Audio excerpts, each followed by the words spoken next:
15 अगस्त 2024 ये तारीख याद रखी जाएगी क्योंकि इस तारीख पर लाल किले की प्राचीर से प्रधानमंत्री बदले हुए हालात में देश को संबोधित करेंगे। भारत के पड़ोसी देशों में जबरदस्त तनाव है।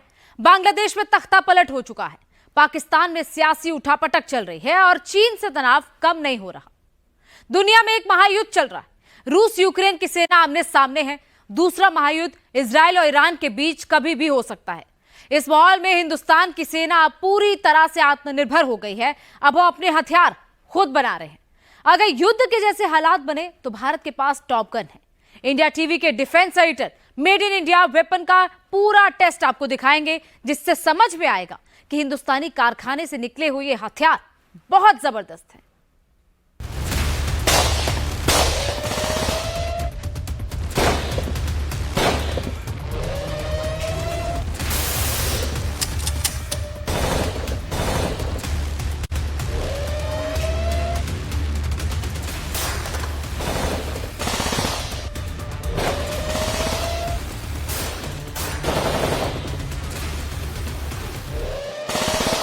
ये स्वदेशी की राह पर तेजी से आगे बढ़ते हिंदुस्तान की ताकत है।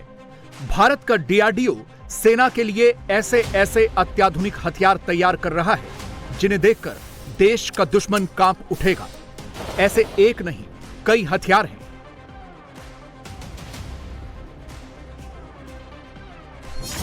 डीआरडीओ खासतौर पर भारतीय सेना के लिए 4 गन तैयार कर रहा है।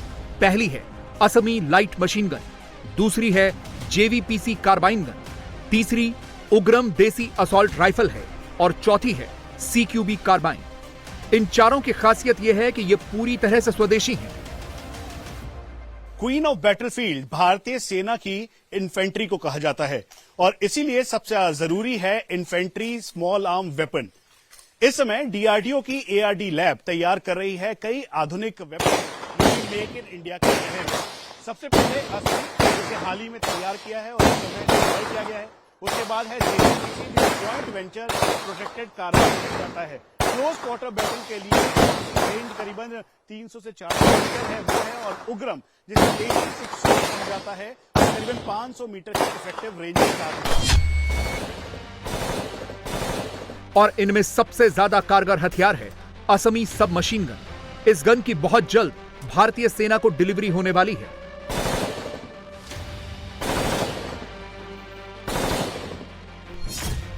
भारतीय सेना ने 550 असमी सबमशीन गन का ऑर्डर दिया है। इसकी बहुत सी खासियतें हैं। एक बार में 33 राउंड फायरिंग कर सकती है। इसकी रेंज 100 मीटर तक की बताई जाती है। यह इजराइल के ऊजी से भी हल्की और बेहतर बताई जाती है। और सबसे बड़ी बात यह है कि यह पूरी तरह से स्वदेशी है। 9mm की इस गन को तैयार करने वाले डीआरडीओ के वैज्ञानिक डॉक्टर भूपेंद्र सिंह से आप खुद इसकी खासियत सुनिए।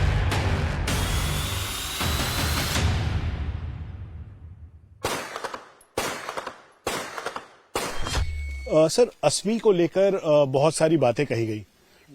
ये बहुत ही कॉम्पैक्ट वेपन है, बहुत ही अच्छा वेपन है। उजी से इसका कंपैरिजन किया गया, MP5 और MP9 से भी किया गया। कितना कारगर है, कितना इंपॉर्टेंट है ये? ये बहुत ही कारगर वेपन है। अगर उजी से कंपेयर करें तो उजी से भी ये लाइट वेट है और कॉम्पैक्ट है। अगर हम इसको बट को फोल्ड कर दें तो ये 375 mm की ही लेंथ आती है। लाइट वेट में आप इसको इतना लाइट है कि आप एज अ पिस्टल भी फायर कर सकते हैं सिंगल शॉट में। ये 9mm का कॉमन एमुनिशन जो नेटो एमुनिशन है ये फायर करता है। इसमें सेफ, सिंगल और ऑटो मोड्स हैं। कॉकिंग लेफ्ट साइड में है।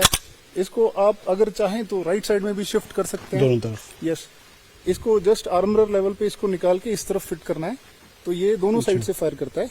बट जो है ये साइड फोल्डिंग है और जो साइड्स हैं ये कोलैप्स हो जाती हैं ताकि और हाइट छोटी हो जाए।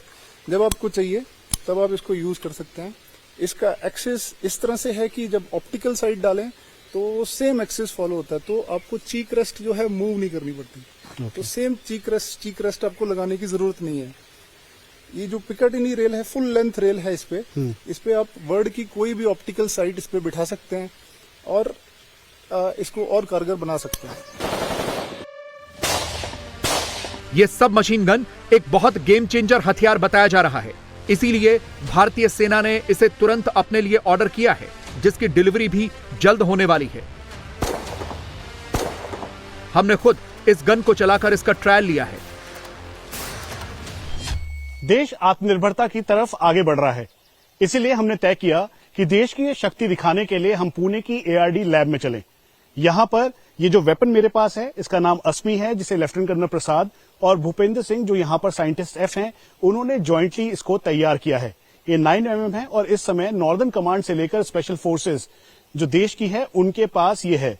स्ट्रेटेजिक तौर पर हम आपको इसके ज्यादा नंबर्स नहीं बता सकते, लेकिन हम आपको बता दें कि इस समय लाइन ऑफ कंट्रोल से लेकर लाइन ऑफ एक्चुअल कंट्रोल तक ये एक इंपॉर्टेंट वेपन के तौर पर है। इसीलिए इसकी जो रेंज जो है वो इफेक्टिव 100 मीटर्स है और जो मार्जिनल एरर है वो बिल्कुल भी ना के बराबर है। इसका मतलब है पिन पॉइंट एक्यूरेसी।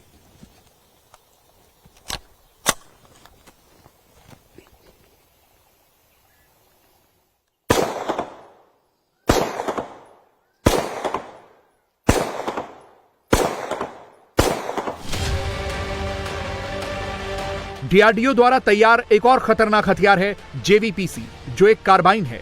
देसी AK-47 भी कहा जाता है। इसकी खासियत भी जान लीजिए। यह पूरी तरह से कॉम्पैक्ट और लाइटवेट मानी जाती है। इसकी एक्यूरेसी बहुत सटीक समझी जाती है। इसे सिंगल हैंड से भी फायर किया जा सकता है। इसकी रेंज 200 मीटर तक की है। खासियत यह है कि यह बुलेट प्रूफ जैकेट को भी भेज सकती है।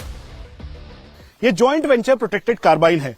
इसका जो एमिनेशन है वो बहुत ही अलग और स्पेशल है। उसकी वजह है कि ये 5.56 × 30 है। बुलेट प्रूफ जैकेट को भी ये भेजने की सक्षमता रखता है। उसकी वजह इसका ये स्पेशल एमिनेशन है और इसी वजह से हमने तय किया कि जो इस समय देश की अलग अलग सिक्योरिटी फोर्सेस के पास मौजूद है, उस वेपन को दिखाने के लिए हम सीधा उसी जगह पर लेकर आए जहां पर ये वेपन तैयार हुआ है। आपको ध्यान होगा वो तस्वीर जिसमें रक्षा मंत्री राजनाथ सिंह ने इसी वेपन को उठाया था और उसके बाद देश में कयास लगने लगे कि क्या आर्मी इसे यूज करेगी, और इसीलिए भारतीय सेना जल्द ही इसके ट्रायल पूरे करने के बाद इसे लेने वाली है। उसके साथ साथ जो पैरामिलिट्री फोर्सेज हैं उनके पास ये वेपन मौजूद है। इसकी इफेक्टिव रेंज करीबन 200 मीटर है और जो एरर मार्जिन है वो बिल्कुल ना के बराबर है। इसका मतलब है एक्यूरेसी बिल्कुल अचूक।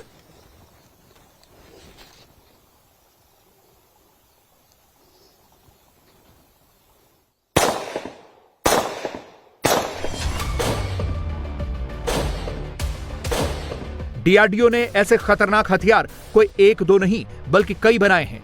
ये उग्रम असॉल्ट राइफल है, जिसके बारे में कहा जाता है कि इसे तो रिकॉर्ड समय में तैयार किया गया है। ये एक पूरी तरह से नई, घातक, सटीक और खतरनाक मारक क्षमता वाली असॉल्ट राइफल है।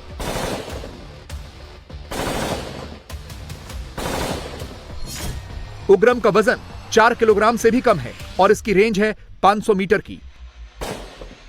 यह कहा जाता है कि भारतीय सेना ने अपने लिए इस तरह की एक नई राइफल की मांग जताई थी और उसके बाद डीआरडीओ ने इसे डेवलप किया है। जंगल वॉरफेयर और क्लोज क्वार्टर बैटल यानी आमतौर पर जम्मू कश्मीर से लेकर नॉर्थ ईस्ट के जंगलों तक के लिए 7.62 वेपन की जरूरत बहुत ज्यादा थी। इसीलिए भारतीय सेना ने इमरजेंसी प्रोक्योरमेंट के तौर पर जो 6 और वेपन है उसको लिया। अब इसीलिए आत्मनिर्भरता के तौर पर जो कि प्रधानमंत्री का विजन है, तय किया गया कि भारत में इसे तैयार किया जाए। डीआरडीओ की एआरडी लैब ने इस उग्रम को तैयार किया है। इसकी रेंज 500 मीटर्स है और इफेक्टिवनेस पूरी एक्यूरेसी के साथ है। हम आपको यह भी बता दें कि 4 केजी से कम इसका वेट है और इसी वजह से अब भारतीय सेना और पैरामिलिट्री फोर्सेस इसका ट्रायल करने वाली है।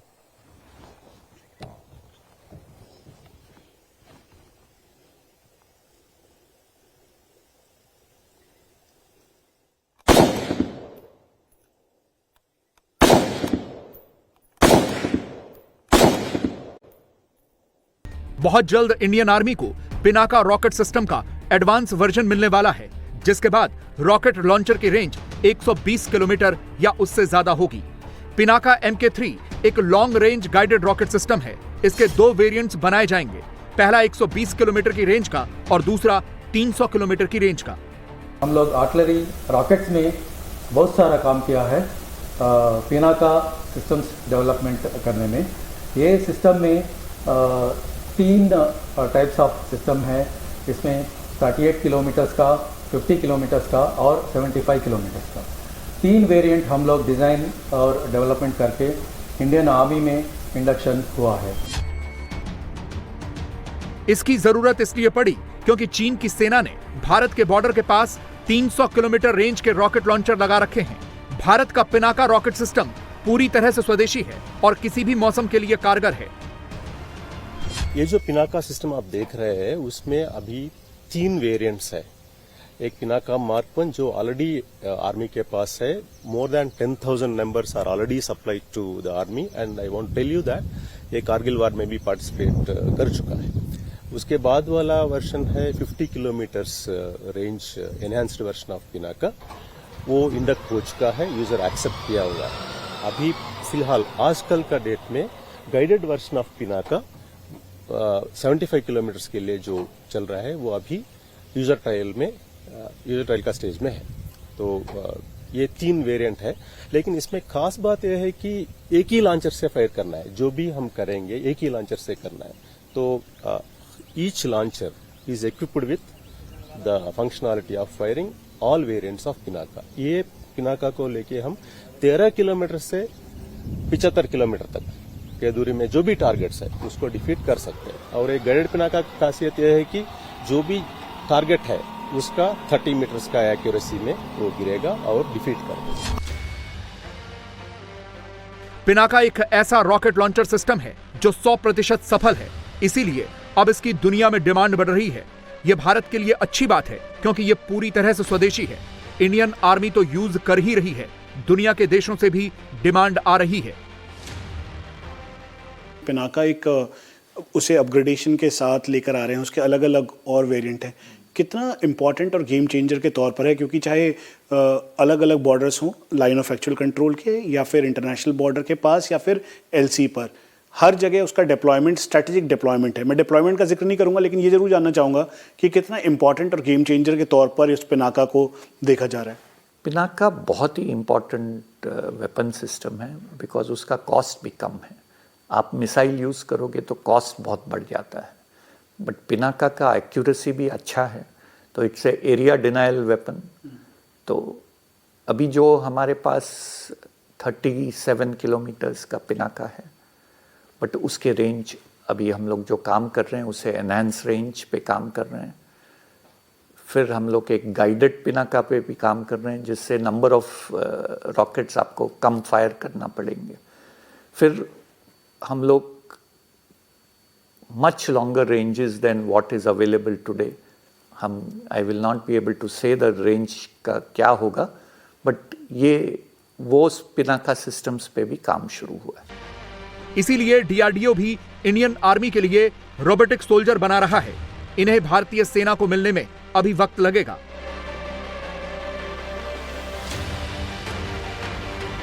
मॉडर्न वॉरफेयर में रशिया और अमेरिका के पास जो रोबो सोल्जर हैं वो मौजूद हैं। इसलिए भारत ने तय किया कि एडवर्सरीज को चुनौती देने के लिए अपनी प्रिपरेशन पूरी होनी चाहिए। इसलिए मॉडर्न वॉरफेयर को देखते हुए इस समय डीआरडीओ काम कर रहा है रोबोटिक सोल्जर के ऊपर। अगले 3 से 3.5 साल में ये बनकर तैयार हो जाएगा। इसके पास सोचने की शक्ति होगी, समझने का एरिया और साथ में ट्रांसमिशन कैपेबिलिटी होगी। ये है वो रोबोट जो कि मॉडर्न सोल्जर के तौर पर होगा और इसमें सब कुछ सेंसर से लेकर सोचने और देखने की शक्ति, यहां तक कि ट्रांसमिशन की कैपेबिलिटी भी होगी और रियल टाइम इंफॉर्मेशन ये अपने डेटा सेंटर में पहुंचा सकेगा। इसीलिए डीआरडीओ इसे पूरा तैयार कर रहा है। हालांकि अभी ये लगभग 2 से 3 सालों के अंदर इस स्ट्रक्चर को तैयार कर लिया गया है और इसे ह्यूमनॉइड कहा गया है। कुल मिला के 300 करोड़ के लगभग का प्रोजेक्ट है और सरकार ने मॉडर्न वॉरफेयर को देखते हुए इसे अप्रूव किया था। आप अगर इसे ध्यान से देखें तो इसमें जो तमाम डिटेल्स हैं, जैसे balance and control, design, dynamic kinematics, उसके अलावा हाइट करीबन जो इसकी है या स्पीड जो 5 किलोमीटर पर आवर की है, इसका मतलब जो सामने जो भी होगा उसे देखते हुए चलेगा। यही नहीं बल्कि इसके हाथ में वेपन्स भी होंगे और उसके अलावा सर्विलांस इक्विपमेंट से ये लैस होगा। यानी मॉडर्न वॉरफेयर में लाइन ऑफ कंट्रोल हो या लाइन ऑफ एक्चुअल कंट्रोल या फिर वो पहाड़ी इलाके, उन सब में ये बेहद कारगर होगा। फ्यूचर सोल्जर के तौर पर तैयार होने वाला ये ह्यूमनॉइड या आप कह लीजिए ये रोबोटिक सोल्जर। सिर्फ रोबो सोल्जर ही नहीं बल्कि डीआरडीओ सेना के लिए डॉग जैसे दिखने वाले ये रोबोट्स भी तैयार कर रहा है। जिन्हें रोबोट म्यूल्स कहा जाता है। इनकी खासियत भी जान लीजिए। ये robo mules high quality thermal कैमरे और सेंसर से लैस हैं। चुनौतीपूर्ण इलाकों में गतिविधियों की निगरानी कर सकते हैं, वास्तविक समय में खुफिया जानकारी दे सकते हैं। जिन इलाकों में खतरा ज्यादा हो वहां इंसानों के बजाय ये रोबो म्यूल्स तैनात हो सकते हैं। इसके अलावा ये सप्लाई या हथियार ले जाने के काम भी आ सकते हैं। क्वाड रूम रोबोटिक सिस्टम यानी आप कह लीजिए ये रोबो म्यूल है जो आसानी से फॉरवर्ड लोकेशंस तक जहां पर पहुंचना बेहद मुश्किल है वहां पर 20 से 30 केजी का सामान कैरी कर ये जा सकता है। अलग अलग टेरेन है, line of actual control, line of control, hinterland, पहाड़ है, कई जगह स्नो पड़ने के बाद 3-3 महीने तक पहुंचना मुश्किल है, वहां पर ये बेहद कारगर होगा और इसीलिए डीआरडीओ की R&D लैब इसे तैयार कर रही है। हालांकि इसमें प्रोसेस किया जा रहा है कि आने वाले दिनों में इसको जो कैपेसिटी करीबन 20 से 30 केजी की है उसे 50 केजी तक ले जाया जाए और इसीलिए अलग अलग इसकी डिटेलिंग चल रही है। एक एक डिटेल को मॉनिटर किया जा रहा है ठीक पीछे की तरफ और जब ये ऑपरेशन ड्यूटी में होगा उस दौरान भी करीबन जो 3 किलोमीटर प्रति घंटे की इसकी रफ्तार के साथ ये सोल्जर्स के साथ चल सकते हैं और इसीलिए जो सामने जो कैमरास लगाए गए हैं इन कैमरास के ज़रिए ये मॉनिटर करेगा और मॉनिटर करने के साथ इसकी पूरी फीड लाइव या फिर डेफर्ड तरीके से जो कंट्रोल सिस्टम या स्टेशन है वहाँ पर बेस कमांडर देख सकेगा। फॉरवर्ड लोकेशन से कनेक्टिविटी रहेगी और दरअसल इसे बनाने का मुख्य वजह यह है कि फ्यूचर वॉरफेयर में सबसे ज़्यादा इम्पॉर्टेंट फ्यूचरिस्टिक रोबोट सोल्जर्स हैं और रोबो आर्मी अब तैयार की जा रही है कई एडवर्सरीज देशों के द्वारा और लाइक माइंडेड कंट्रीज़ के द्वारा। भारत भी आत्मनिर्भरता की तरफ आगे बढ़ रहा है, इसीलिए सरकार ने तय किया कि ऐसे प्रोजेक्ट को हरी झंडी देकर जल्द से जल्द इस पर डेवलपमेंट किया जाए और डीआरडीओ की R&D लैब इसके लिए काम कर रही है। अगले 3 साल के अंदर ये प्रोजेक्ट लगभग तैयार हो जाएगा और इसका डिप्लॉयमेंट यूजर ट्रायल के बाद शुरू हो जाएगा।